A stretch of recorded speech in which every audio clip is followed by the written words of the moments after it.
Hey everyone, welcome back to another full day of eating.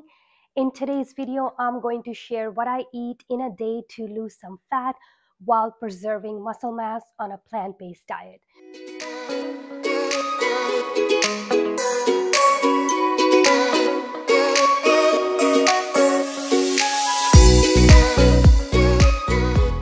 Before we get into today's video, I quickly wanted to thank everyone who has recently subscribed to my channel and everyone who is already here. Thank you so much for all your support and being here. I appreciate each one of you so much. And if you are new here, this is the channel where I share my healthy whole foods plant-based recipes, weight loss tips, and much more. So if you are into health and fitness, then please stick around and subscribe to my channel. So before we get into today's video, I just wanted to quickly give you an update on how it has been for the last few days for me. As you can probably tell from my voice, I got sick over these last few days and I am still very stuffy. I had a serious sinus headache and congestion in my nose. So this sickness has been preventing me from moving my body and do my proper day-to-day tasks. So it's not the way I had planned New Year's to start, but unfortunately that's what it is. So what I have been able to do instead is just focus on creating small calorie deficit on a day-to-day basis. So if you don't know what calorie deficit is, this is basically you're eating slightly less calories that your body needs to burn some fat on a day-to-day basis. If you are watching this video for the first time, you may want to watch this video where I talked about my physique update. If you watch that video first, you will be able to understand what I'm talking about on this video. Also, what I wanted to say is basically what I'm doing here is trying to lose the last 5 to 10 pounds. So anybody who is trying to lose the last 5 to 10 pounds, please know that losing last 5 to 10 pounds is by no means any fun at all. And you really have to consider this choice that you are making, whether it's really worth it for you to lose those last 5 to 10 pounds. Why are you doing it? What are your reasons to do this? Is it because you want to look your best in your bikini, or whatever the reason may be? You really have to dig deeper, because losing this last 5 to 10 pounds requires top-notch consistency. You cannot go out to eat. There's going to be no drinking. You really have to optimize your sleep. You have to make sure that your NEAT is high, and you really need to make sure you're hitting 10 to 12K steps every day, and get ready to basically have no social life, because you really need to be eating at home all your meals in order to achieve weight loss. And sometimes there are going to be days when you are going to be feeling a lot more hungry, and you're just going to have to ignore all that and stick with it. So this is the type of commitment that is needed in order for anybody to lose last 5 to 10 pounds. So before you attempt to lose these last 5 to 10 pounds, I highly encourage you to reconsider your decision, whether that is something that you really want and willing to do. And if that is something that you're willing to do and put up with it, then you really have to stay consistent 100% of the time. There's going to be absolutely no room for error. So once you've achieved your last 5 to 10 pounds of weight loss, now is the time for you to sit and understand that this is something that is not going to be possible for you to maintain for the rest of the year, because eating low amount of calories and staying in calorie deficit all year round is no fun way to live. We are all human beings and we love to enjoy life and eat and be happy. And when you are in calorie deficit all year round, it's not a pleasant thing to do, and not to mention you are ruining your metabolism and hormones health. So you also have to consider that when you do go back to your maintenance is where you will gain about 4 to 5 pounds back on again, and that is normal. That is what most people do. For some people it may be slightly higher too, depending on how tall you are and how your physique is. So don't be alarmed when after your 5 to 10 pounds of weight loss, you sit on maintenance, and now you're gaining back the weight. This is where most women freak out and they start to panic that, oh my God, why am I gaining this weight back? Just know that we are not meant to stay the smallest on the scale for rest of our lives. Even vegan bodybuilders, they get on the stage for a very short period of time and they get shredded and have those six-pack abs for a very short time, and they are not able to maintain that look for the entire year. That is why most of them go back to their maintenance or even surplus calories just to live life. So that is the end goal for all of us. So even for me, when I achieved my lowest weight on the scale, which was 107 pounds for me, it was honestly not fun for me. I had to give up and sacrifice a lot to get down to that low body weight. And that is the lowest I've ever been in my entire life. And I couldn't maintain that. And I didn't want to actually maintain that because it wasn't healthy. Sure, I felt good for a while being that skinny and finally having some visible abs, but again, it's not sustainable for me. That is why I decided I wanted to focus more on having strength at the gym and putting on some more muscle mass and keep on improving my physique in order for me to live a happy and a healthy life.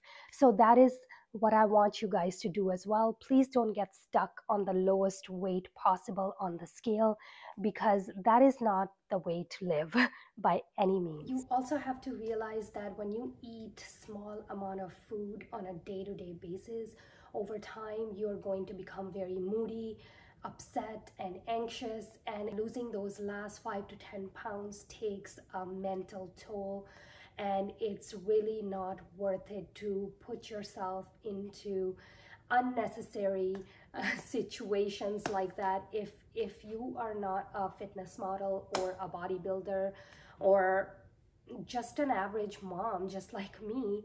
You really have to realize that, do you really want to put yourself through all this just to look good? In my opinion, it's not. For me, my having peaceful mental health is far more important, and more than just chasing being skinny version of yourself, I want to personally evolve and improve my physique over these years. And also you will realize that after you lose those last 5 to 10 pounds, most of us unfortunately are not genetically blessed to have a nice toned body, and you will find that you are just the skinnier version of what you were before, and your body still doesn't look the way you wanted it to look. So if you really want to improve your physique, the way your body looks and the composition, you have to focus on putting on some muscle mass, because muscles is what gives us those nice definitions in our arms, abs, and our hips and thighs. So that is something that you should really focus on improving, and that's what fitness is all about. It's just about continuously improvement. And for some people that may not be their goal, and I can completely understand. If you are not into fitness and you don't really care about having muscles, then that's your choice. But as we are aging, it's really critical that we hold on to our muscle mass just for our improved bone density and to just have a better quality of life overall. So I always will encourage everyone to lift some sort of weights just to preserve your muscle mass, if not to increase your muscle mass. So if you really want to look your best and feel your best and improve your self-image and confidence, please do some form of weight training. It doesn't have to be so hardcore right from the get-go. You will eventually, over time, build your strength and keep on improving. And that is what has been my goal over these years. I try to do my best. Unfortunately, I've been sick, so I haven't been able to put in the work that I wanted to at the start of the year. But hey, as I said, you have to accept what life throws at you. I am still grateful for what I have and my health today. So I'm just going to get better and move forward. I know I've said a lot in the beginning. And if you guys have any questions, please drop them in the comments below, and I would love to connect with you. So without any further ado, let's get into today's video. So for breakfast, I am having my usual. I start off with shredding a carrot and cooking it in cinnamon. Then I have thawed out my frozen blueberries and strawberries. And today, instead of using protein powder and oats, I am using fine bulgur and TVP. This also adds ton of protein to your meal without adding any protein powders. So I also like this variation, and I like to use fine bulgur because it cooks very quickly. And then I'm going to add 1 tablespoon of my ground flax and coconut sugar and about 1 Brazil nut for your selenium intake. And this came together in less than 15 minutes. Then I added some soy milk. Then I'm adding my coconut sugar. You can omit this and use stevia instead if you like. And then that's it. I'm going to serve it on top of my berries. Then I also like to add my powdered peanut butter on top. This adds extra 7 grams of protein. And then I'm going to add 1 tablespoon of ground flax for healthy omega-3 fats. And then my chopped Brazil nut for my selenium. This bowl is so delicious. I can never get tired of this meal. And this is about 37 grams of protein without having to add any protein powder. If you don't like bulgur, you can switch it out with any other grain. And then I'm also going to have my vitamins for the day. For lunch, I'm going to have loaded sweet potato. To start, I am going to rinse out my chickpeas and then remove some skin from it by just rubbing it on a nice clean kitchen towel. By removing some skin, it helps coat the chickpeas with seasoning nicely. And then I'm going to add the seasoning in a bowl. I'm also adding about 2 sprays of avocado oil just to make sure that chickpeas get coated with seasoning nicely. You don't have to do this if you don't want to. Then I'm going to shake it really nicely and then air fry for about 20 minutes.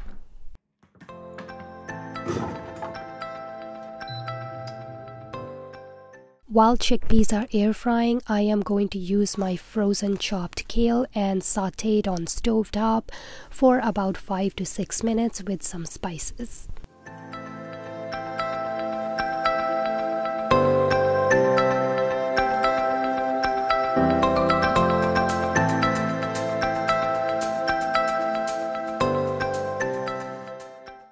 Then I'm also going to prep my sauce to drizzle on top of the potatoes. This is 1 tablespoon of tahini, about 2 to 3 tablespoons of soy yogurt, and 1 small medjool date for some sweetness, lemon juice, salt, a clove of garlic, cilantro and green chili, and some water. And then I'm going to blend it nicely to make my sauce. You can adjust the water or anything according to your preference.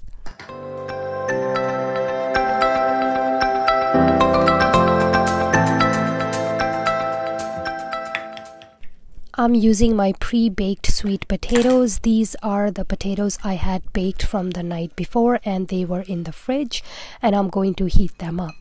And as you can see, chickpeas are now nicely toasted and they're so crunchy.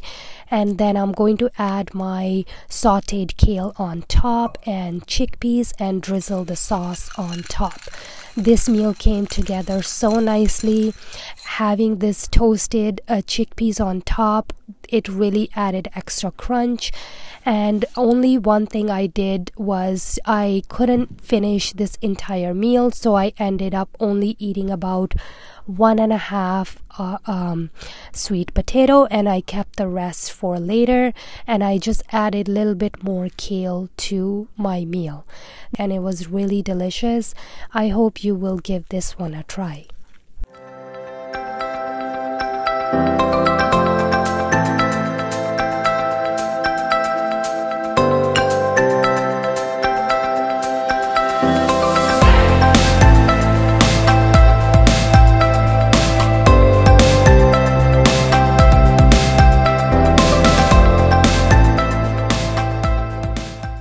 For dinner, I made wild mushroom soup.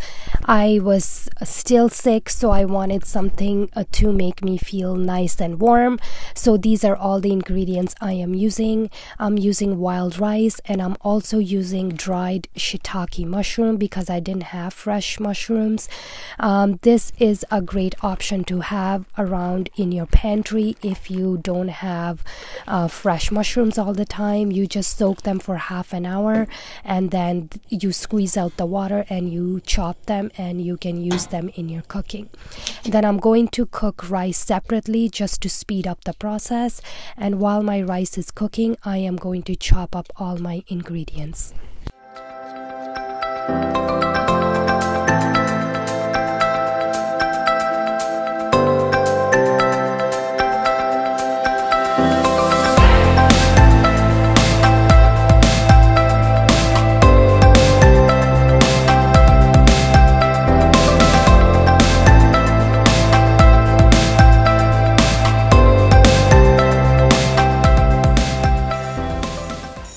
To start, I am going to saute my onion. I used about 3 sprays of avocado oil. You don't have to if you don't want to. And then I also chopped up my mushrooms and kept them on the side. And then I'm sauteing my onion for about 5 to 6 minutes till they brown. Then I added my garlic, sauteed for another minute. And then I am going to add my spices and all the other ingredients.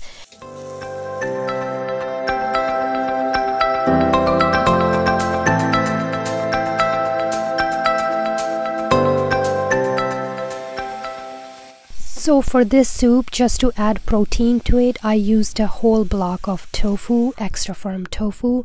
If you don't want to use whole block of tofu, you can use half. I think that would have been better because I believe it was too much tofu, but I didn't mind that.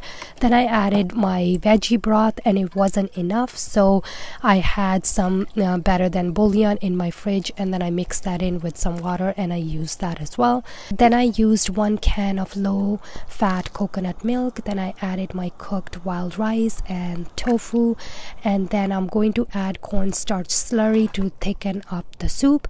Another option to thicken up the soup is before adding a wild rice and tofu, you can take some mushrooms and some of the soup and you can blend it in high-speed blender, and you can pour that back into the pot, and that will also make it creamy.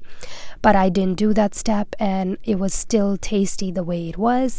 And that's it. This bowl of soup was way too much for me, so I only had about half a soup. I guess due to my sickness, I didn't have much appetite, and that's it. I really enjoyed this soup. It really was warm and comforting.